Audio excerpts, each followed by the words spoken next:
A Associação de Laboratórios alerta que há risco de falta de testes para a Covid no Brasil e recomenda priorizar testes para pacientes graves. E você vai ver também. O governo de São Paulo recomenda a redução de ocupação em eventos e a exigência da apresentação do comprovante de vacinação. Em 24 horas, Minas Gerais registra mais de 10 mil desalojados e 5 mortes. Cidades em emergência passam de 145 para 341. Onda de calor na América do Sul pode elevar temperaturas a quase 50 graus. Primeiro-ministro britânico Boris Johnson se desculpa por festa em sua casa durante o confinamento, quando o país enfrentava lockdown. E ainda, Zoológico de Tóquio apresenta ao público pela primeira vez 2 irmãos gêmeos pandas. Agora, no Jornal das 18 horas. Olá, boa noite. Os testes para diagnóstico da Covid-19 no Brasil podem acabar por falta de insumos, segundo alerta da Associação Brasileira de Medicina Diagnóstica. A Abramed diz que a procura global por mais exames devido aos surtos da variante Ômicron, que é altamente transmissível, força a capacidade de produção de insumos e reagentes. A recomendação da associação é de que os laboratórios priorizem a testagem em pacientes graves, trabalhadores da saúde e outros profissionais essenciais. Em um comunicado, a entidade disse preparar uma nota técnica para que os laboratórios associados priorizem pacientes segundo uma escala de gravidade para efetuarem os testes. O governo de São Paulo recomendou a redução de ocupação em eventos e a exigência da apresentação do comprovante de vacinação. As medidas foram anunciadas hoje em coletiva de imprensa. As recomendações apresentadas pelo governo do estado de São Paulo são destinadas a eventos, shows e atividades esportivas. Além da manutenção do uso obrigatório de máscaras e disponibilidade de álcool gel, o governo recomenda às prefeituras a redução de 30% da capacidade de público e a exigência de comprovante de vacina, como informou o coordenador executivo do Comitê Científico, João Gabardo.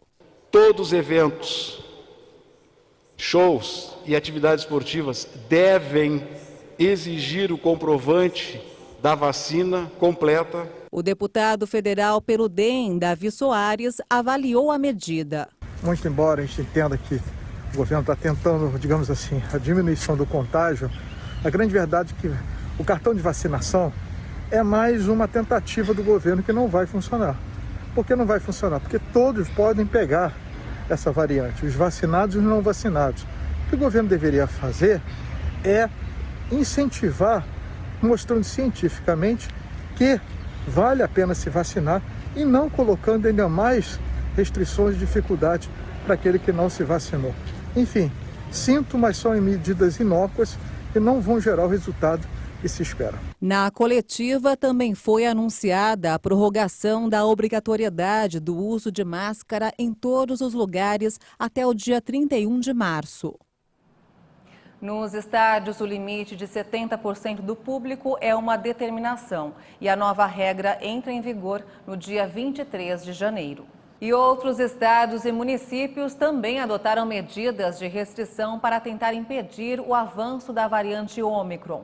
Maceió e Ceará aumentaram a fiscalização do uso de máscara e limitaram o público em eventos. Amazonas e Distrito Federal decretaram a suspensão de grandes eventos. No Maranhão, o governo revogou o decreto que flexibilizava o uso de máscara. Agora, o item volta a ser exigido em locais fechados. E na Bahia, o estado determinou a exigência da apresentação do comprovante vacinal. A Anvisa pediu mais explicações ao Instituto Butantan sobre o uso da vacina Coronavac em crianças. Uma nova reunião marcada para amanhã vai discutir os dados e eventuais compromissos no caso de aprovação da autorização. A Agência Nacional de Vigilância Sanitária solicitou ao Instituto Butantan novos esclarecimentos para avaliar o pedido de uso da Coronavac em crianças para combater a Covid. O Instituto Butantan entrou com a solicitação de autorização de uso em caráter emergencial do imunizante, fabricado em parceria com a farmacêutica chinesa Sinovac, em pessoas com idades entre 5 e 11 anos ainda em dezembro. A Anvisa vem mantendo reuniões para analisar esse requerimento. O Butantan tem enviado respostas aos questionamentos feitos diante das informações apresentadas. Entre os pontos a serem esclarecidos estão dados sobre um estudo conduzido em crianças no Chile. Uma nova reunião deve debater os compromissos no caso de aprovação da autorização. Até o momento, apenas o imunizante da Pfizer tem o uso autorizado para crianças pela Anvisa. Entre os pacientes atualmente internados por Covid-19 na rede do SUS, na cidade do Rio de Janeiro, cerca de 90% não têm o esquema vacinal completo, incluindo a dose de reforço. Cerca de 38% não tomaram nenhuma dose da vacina, segundo a Secretaria Municipal de Saúde. Nos últimos 5 dias, aumentou em cerca de 4 vezes o número de internações na rede pública municipal pela Covid-19 devido à variante Ômicron. Na terça-feira, havia 180 internados pela doença, sendo 110 em leitos de enfermaria e 70 em unidades de terapia intensiva. No dia 7 de janeiro, eram 47 internados, dos quais 23 em enfermaria e 24 em UTI, de acordo com o painel Covid-19 da Prefeitura Carioca. Nesta semana foi registrado um salto nas internações. No último domingo havia um total de 61 internados por Covid-19 na rede municipal de saúde, sendo 31 em enfermaria e 30 em UTI. Na segunda-feira, o número de internações mais que dobrou, subindo para 134, dos quais 84 em enfermaria e 50 na UTI. A Secretaria Municipal informou que, em função do aumento de número de casos e internações na cidade, deverá abrir diariamente cerca de 30 leitos para tratamento de pacientes com Covid-19 no Hospital Municipal Ronaldo Gazola, unidade de referência para a doença. Em novembro do ano passado, a Prefeitura havia encerrado o setor de Covid do Ronaldo Gazola devido à redução sustentada nos casos de internação e óbitos pelo coronavírus. O Brasil registra 70 mil novos casos de Covid em 24 horas e a média móvel segue em forte alta. O Ministério da Saúde confirmou 147 novas mortes por Covid-19 no Brasil de um dia para o outro. Agora são 620.238 vítimas da doença desde o início da pandemia. Também foram confirmados mais 70.765 novos casos de infecção por coronavírus de um dia para o outro. Mais de 22.629.000 diagnósticos já foram confirmados para a doença. A média móvel de mortes está em 122 vítimas. A curva apresenta tendência de alta, com um aumento de 33%. Está abaixo de 200 pelo 38º dia consecutivo, depois de 1 ano e meio acima do patamar. Já a média móvel de casos aponta 43.660 registros diários. O número indica tendência de alta no país, com variação positiva de 734%. No mapa da evolução da doença por regiões, hoje, 11 estados indicaram alta. Acre, Alagoas, Bahia, Mato Grosso, Minas Gerais, Pará, Paraná, Piauí, Rondônia, São Paulo e Tocantins. Outros 5 estados estão em estabilidade: Amazonas, Ceará, Maranhão, Pernambuco e Sergipe. 11 unidades da federação apresentaram queda: Amapá, Distrito Federal, Espírito Santo, Goiás, Mato Grosso do Sul, Paraíba, Rio de Janeiro, Rio Grande do Norte, Rio Grande do Sul, Roraima e Santa Catarina. O Brasil já aplicou mais de 337.655.000 doses de vacinas contra a Covid. Segundo o Ministério da Saúde e as secretarias estaduais de saúde, mais de 161 milhões e 824 mil pessoas tomaram a primeira dose. Isso representa 75,86% da população, enquanto mais de 144 milhões 866 mil brasileiros tomaram a segunda dose, o que equivale a 67,91% da população. E a dose de reforço já foi aplicada em mais de 30 milhões e 964 mil pessoas, 14,52% dos brasileiros. Um estudo realizado na Noruega mostra que a variante Ômicron tem 69% menos risco de hospitalização, mas a OMS alertou que o quadro pode ser mais grave entre pessoas não vacinadas contra a Covid-19. A Organização Mundial da Saúde alertou que o risco é maior entre as pessoas que não foram imunizadas contra a Covid. Enquanto a Ômicron causa uma doença menos severa do que a Delta, ainda se mantém um vírus perigoso, particularmente para os não vacinados. A análise sobre o risco de internações foi feita pelo Instituto Norueguês de Saúde Pública em seu relatório semanal. A variante Ômicron foi detectada em 32% das pessoas hospitalizadas com Covid na primeira semana de 2022, em comparação com 1,7% 4 semanas antes. Mas no período a variante tornou-se a maioria, representando atualmente cerca de 90% das novas infecções. Mesmo com o risco de hospitalização mais baixo, o Instituto espera uma onda de inverno que vai pressionar o serviço de saúde. De janeiro a março, várias centenas de milhares de pessoas devem ser infectadas de acordo com suas projeções, com picos diários de até 50 mil casos. E você vai ver ainda nesta edição, onda de calor na América do Sul pode elevar temperaturas a quase 50 graus. E ainda, primeiro-ministro britânico Boris Johnson se desculpa por festa em sua casa durante o confinamento, quando o país enfrentava lockdown. Os detalhes em instantes, até já.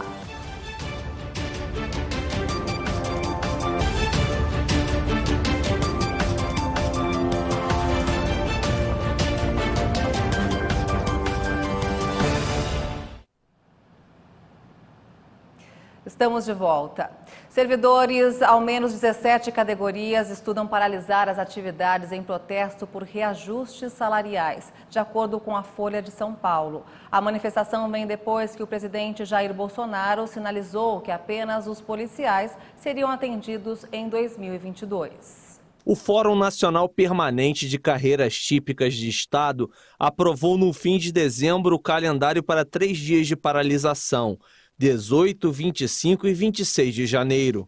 Nos próximos dias serão realizadas assembleias para confirmar as adesões. Segundo a entidade, o movimento abrange auditores da Receita, funcionários do Banco Central, auditores e técnicos da Controladoria Geral da União e auditores e técnicos do Tesouro Nacional, auditores do trabalho, oficiais de inteligência, servidores de agências de regulação, analistas de comércio exterior, servidores do Itamaraty, defensores públicos federais, servidores do Legislativo, Judiciário e do Tribunal de Contas da União, entre outros servidores federais. Na próxima sexta-feira, membros do Fórum das Entidades Nacionais dos Servidores Públicos Federais vão deliberar sobre aderir à paralisação. O fórum reúne 30 entidades, como funcionários da área de saúde, previdência e assistência social. Somadas, as categorias representam em torno de 80% do funcionalismo do Executivo Federal. A Unacom, que representa auditores e técnicos federais de finanças e controle, também analisa a paralisação das atividades. São Paulo incluiu o maior número de novos beneficiários no Auxílio Brasil e é o segundo estado com mais famílias inscritas no programa social no país. Dos 3 milhões que vão começar a receber R$ 400 em 18 de janeiro, mais de 482 mil pessoas são de São Paulo. Em segundo lugar, vem o estado da Bahia, com cerca de 316 mil beneficiários. seguido pelo Rio de Janeiro, com quase 315 mil famílias. No total, o estado que tem o maior número de famílias inscritas é a Bahia, com 2.160.000 pessoas, seguido por São Paulo, com 2.140.000. Neste ano, o Auxílio Brasil vai beneficiar cerca de 17 milhões e meio de pessoas. O Ministério da Cidadania afirmou que, com a inclusão de 3 milhões de novas famílias na folha de pagamento, o programa zerou a fila de elegíveis e alcançou o maior número de beneficiários da história. O calendário de pagamentos do benefício segue o último dígito do número de identificação social, o NIS, impresso no cartão de cada titular. Podem receber o Auxílio Brasil as famílias em situação de extrema pobreza, com renda de até R$ 100 por pessoa. Já as famílias com renda de até R$ 200 por membro têm o direito ao pagamento se tiverem gestantes ou pessoas com até 21 anos incompletos. O número de cidades em situação de emergência por causa das chuvas mais do que dobrou de ontem para hoje em Minas Gerais. Agora, 341 municípios são contabilizados. O número de mortos também subiu. O balanço de todo o período chuvoso, que começou em outubro de 2021, divulgado pela Defesa Civil de Minas Gerais nesta quarta-feira, contabiliza 24 mortes até agora. O número de desabrigados em todo o estado subiu para 3.992 e já são 24.610 desalojados. Os municípios em situação de emergência passaram de 145 para 341 de terça para quarta. O estado de atenção para alagamentos ainda está vigente. A previsão do tempo indica mais chuvas intensas no oeste e sul de Minas Gerais, devido à migração das áreas de instabilidade para esses setores. Assusta todo mundo, porque na hora que vê, de uma hora para outra já sobe. É muito rápido, não dá muito tempo para tirar quase nada. E ameaça de represas em volta, Nova Lima, Macacos, Itabirito, então a gente fica com uma pressão muito grande. Governador Valadares é o município mais atingido. Segundo informações da Coordenadoria Municipal de Proteção e Defesa Civil, as fortes chuvas que ocorrem na região atingem principalmente a população ribeirinha. 55 mil pessoas que habitam os cerca de 20 bairros às margens do Rio Doce foram afetadas. Por lá, há cerca de 10 mil desalojados e 304 desabrigados. O município solicitou ajuda humanitária. Os ministros do Meio Ambiente, Joaquim Leite, e da Cidadania, João Roma, sobrevoaram as cidades atingidas pelas chuvas nos últimos dias. Eles avaliaram um reforço de ajuda do governo federal, que até agora destinou 48 milhões e 600 mil reais para os municípios mineiros afetados pelas chuvas. Esse é o momento da união de todos em benefício e atenção à população que pede socorro. O governo federal está reforçando as medidas para que nós possamos sim fazer o acolhimento das pessoas, cuidar do cidadão. Esse sim merece toda a nossa atenção. E uma onda de calor intensa atinge a região central da América do Sul nesta semana e pode fazer com que cidades na Argentina, Uruguai e Paraguai registrem temperaturas recordes, próximas dos 50 graus. Causado por uma massa de ar quente e seca, o fenômeno repercute também no sul do Brasil, especialmente no Rio Grande do Sul, onde os termômetros podem chegar a 40 graus. Os primeiros sinais do aquecimento já são sentidos desde o início da semana, quando a cidade de San Antônio Oeste, na Patagônia Argentina, registrou 42,8 graus. E a província de Mendoza foi colocada sob alerta vermelho. Na terça-feira, os termômetros de Buenos Aires marcaram 40 graus, a maior temperatura desde 1995. Segundo o Serviço Meteorológico Nacional, a capital argentina enfrentou seu quarto dia mais quente em 115 anos. A expectativa é que o calor cresça ainda mais nos próximos dias. Os locais mais quentes da Argentina devem registrar entre 45 e 47 graus. No Uruguai, a temperatura deve ficar entre 41 e 43 graus. Já no Brasil, as temperaturas mais altas no Rio Grande do Sul devem ser marcadas no oeste do estado, com máximas entre 10 e 15 graus acima da média para esta época do ano. O Instituto Nacional de Meteorologia emitiu aviso de perigo para 216 municípios do estado em razão da onda de calor. O primeiro-ministro britânico Boris Johnson admitiu hoje que esteve em uma festa na sede do governo durante o confinamento no ano passado. Enfraquecido por escândalos, o premier pediu desculpas. Mergulhado em escândalos e perdendo a popularidade, o primeiro-ministro britânico Boris Johnson reconheceu que esteve em uma festa nos jardins de Downing Street durante o confinamento. Johnson disse que saiu ao jardim para agradecer aos funcionários por poucos minutos e que considerou que aquela era uma reunião de trabalho. With hindsight, I should have sent everyone back Dito inside. isto, eu deveria ter mandado todos de volta para dentro, deveria ter encontrado outra maneira de agradecê-los e deveria ter reconhecido que mesmo que pudesse tecnicamente estar dentro das orientações, havia milhões e milhões de pessoas que simplesmente não veriam as coisas assim. Pessoas que sofreram terrivelmente, que foram proibidas de encontrar seus entes queridos dentro ou fora. E a eles e a esta casa, eu ofereço minhas sinceras desculpas. Mesmo assim, a oposição pediu a renúncia do primeiro-ministro. O evento aconteceu no dia 20 de maio de 2020, nos jardins da residência oficial. No mesmo dia, o governo fez uma publicação no Twitter detalhando as restrições para a população. Naquela época, em plena primeira onda da Covid, apenas 2 pessoas eram autorizadas a permanecer em ambientes externos e muitos britânicos não puderam se despedir de seus entes queridos. Por isso, a divulgação agora de uma festa que reuniu mais de 100 pessoas causou revolta. Em dezembro, o primeiro-ministro já foi acusado de envolvimento em várias supostas infrações. Agora, Johnson enfrenta uma grande pressão política e popular para deixar o cargo. Assim como em vários outros países, os Estados Unidos também sofrem com a alta inflacionária. Os americanos continuam pagando tudo mais caro e o principal motivo da alta por lá são os preços da energia. Ao que tudo indica, esse cenário deve continuar por algum tempo. O presidente do Federal Reserve, o Banco Central dos Estados Unidos, fez estimativas com relação a esse índice. O economista participou de uma audiência de um comitê do Congresso que avalia sua indicação para seguir à frente do Banco Central em um segundo mandato. Powell sinalizou na audiência que a instituição está pronta para tomar medidas se a inflação continuar alta. Os preços ao consumidor nos Estados Unidos subiram em novembro, atingindo um índice sem precedentes em quase 40 anos, de 6,8% em 12 meses. Esta cifra está muito longe da meta de 2% que o Banco Central considera saudável para a economia. As taxas de juros nos Estados Unidos estão próximas de zero. E vamos agora ao mercado financeiro. O dólar fechou em queda nesta quarta-feira após dado de inflação nos Estados Unidos vir ligeiramente acima do estimado pelo mercado. A moeda norte-americana recuou 0,78% e encerrou o dia cotada a R$ 5,535 na venda.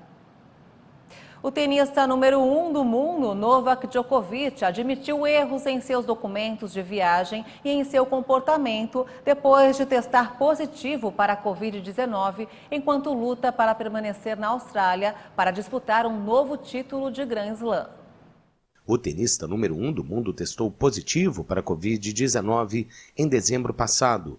Na época, o atleta chegou a interagir com pessoas durante um evento público em Belgrado, mesmo após testar positivo para a doença um dia antes.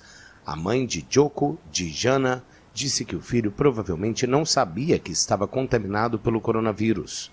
A primeira-ministra da Sérvia, Ana Brnabić, disse que seria uma clara quebra das regras sanitárias do país se Djokovic esteve em público, apesar de saber que estava positivo para a Covid. O sérvio de 34 anos, que não está vacinado contra o coronavírus, luta para permanecer na Austrália para disputar um novo título de Grand Slam. Ele chegou a treinar na terça, mas o Ministério da Imigração ainda vai analisar se volta a cancelar o visto do jogador ou se vai permitir que ele dispute o Aberto da Austrália. E para encerrar essa edição do Jornal das 18 horas, vamos ao zoológico de Ueno, em Tóquio, que apresentou ao público pela primeira vez 2 irmãos gêmeos pandas, nascidos em junho do ano passado. Apesar de parcialmente fechado por causa da pandemia, o local espera que o número de visitantes chegue a 1.000 pessoas por dia. Visitas na porta para Chow Chow e Lei Lei, os novos queridinhos do zoológico de Ueno, em Tóquio. É a primeira vez que o casal de gêmeos panda é apresentado ao público desde que nasceram em junho do ano passado. Mais de 1.000 visitantes são esperados por dia entre quarta e sexta-feira em uma exibição especial para quem conseguiu ingressos antecipados. O zoológico de Ueno foi fechado parcialmente para o público esta semana por causa da pandemia. Os 2 irmãos foram os primeiros pandas gêmeos a nascerem na capital japonesa.